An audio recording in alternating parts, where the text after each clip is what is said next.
Hello students, today we are going to see wave particle duality of electromagnetic radiation. Already from the starting of the chapter, we have seen that light wave has a dual nature. Which are the two natures? One is wave nature and another is particle nature. Particle means a photon and wave means transverse wave. So for duality of EM radiation, what are the supporting points for this situation? EM radiation acts as a wave particle duality or dual nature, it satisfies. Point number 5, up to the point number 5 we have already completed.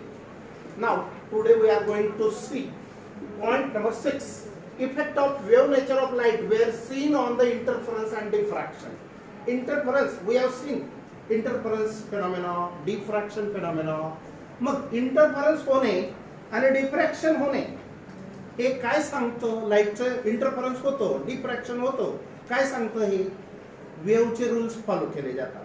म्हणजे तिथं एक proof होतो की लाईटचं interference आणि diffraction झालं याचा अर्थ लाईट हा वेव्ह आहेच, तरच असं होऊ शकतं, नाहीतर होणार नाही.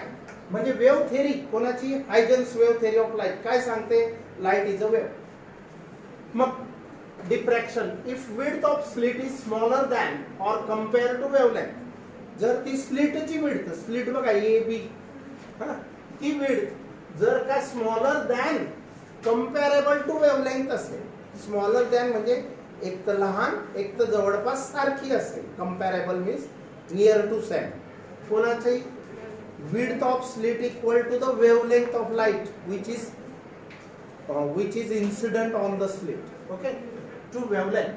If slit width is large, just slit ची width large असेल तर interference or diffraction patterns will not be the same. ते दोघं सेम आहेत नाही. हा, मग इथं वेव्ह नेचर प्रूव्ह होतंय. आता बघा, it was realised by scientist. सायंटिस्टना कडून चुकलं, रिअलाइज्ड मीन्स कडून चुकलं, समजलं that light in a particular and EM radiation in general as a wave. Light हा EM radiation किंवा लाईट हा पर्टिक्युलरली काय आहे? वेव्ह आहे, हे कडून चुकलं. ऑन द अदर हँड, आणि दुसऱ्या हाताला अजून बघितलं दुसऱ्या बाजूला, तर इट इज ऑब्झर्वड दॅट असं दिसून आलं की EM radiation consists of photons. म्हणजे इथपर्यंत EM radiations or light is a wave हे समजून चुकलं. परंतु अजून नंतर समजून चुकलं, दुसऱ्या बाजूला बघायला गेलं तर light consist of photons with definite energy. प्रत्येक फोटॉनची एनर्जी कशी असते? फिक्स असते, डेफिनेट असते. आणि ती फ्रिक्वेन्सी कशावर डिपेंड करते? फ्रिक्वेन्सीवर डिपेंड करते. एच न्यू चेंज झाला, एच फिक्स आहे, ते एनर्जी चेंज होते. प्रत्येक लाईटची प्रकाराची, इन्फ्रारेडच्या फोटॉनची एनर्जी वेगळी, अल्ट्राव्हायोलेटची वेगळी, हा असं. तर also some phenomena can be explained by both the theories. अजून काही लाईटच्या ज्या फेनोमेना आहेत त्या एक्सप्लेन होण्यासाठी या दोघं थेरींचा प्रूफ मिळतो.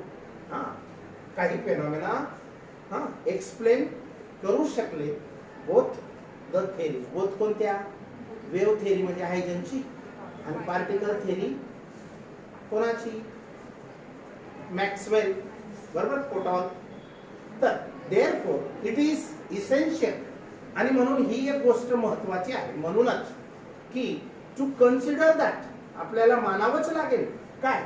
बोथ द बिहेवियर्स, दोन बिहेवियर आहेत लाईटला, एक वेव्ह आणि दुसरं पार्टिकल. होल्ड गुड, दोघं बिहेवियर होल्ड गुड. एकीकडे पार्टिकल नेचर प्रूव्ह होतंय, एकीकडे वेव्ह नेचर प्रूव्ह होतंय इंटरफरन्स डिफ्रॅक्शन मुळे.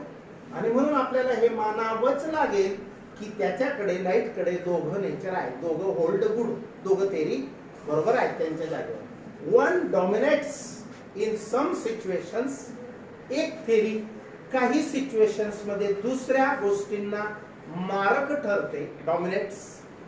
आणि दुसरी theory the other works, other means who? Theory, second theory, particle theory. In rest of the situation, बाकीच्या उरलेल्या सिच्युएशन मध्ये एक थेरी वरचढ ठरते, दुसरी थेअरी कमजोर ठरते. आणि दुसऱ्या सिच्युएशन्स मध्ये ही वरचढ ठरते, वरचढ म्हणजे डॉमिनेट म्हणजे दाबून मारणे असा त्याचा अर्थ. आणि म्हणजे दोन्हीही एकमेकांना सपोर्टिव्ह आहे. लास्ट पॉइंट बघा, इट इज नेसेसरी, आणि म्हणून हे आवश्यक आहे. काय? It is necessary to keep both the physical models. हे जे दोघं थिअरीज आहेत हे फिजिकल मॉडेल आहेत. मॉडेल म्हणजे काय?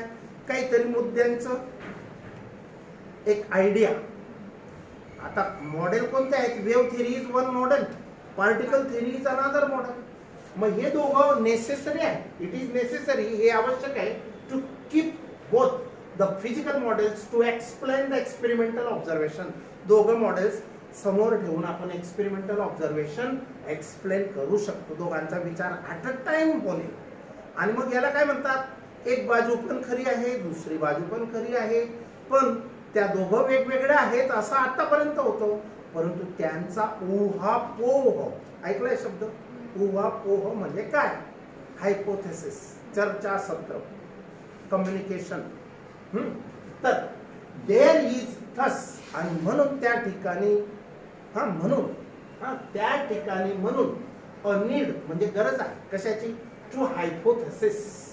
हायपोथेसिस म्हणजे चर्चा करणे, ऊहापोह करणे, की the dual character of light. Light हा ड्युअल कॅरेक्टरचा आहे अशी चर्चा होणे गरजेचे आहे. And this phenomenon is termed as wave particle duality of electromagnetic radiation. मग ते आता डी ब्रॉगली एक्सप्लेन करेल पुढच्या पिरियडला.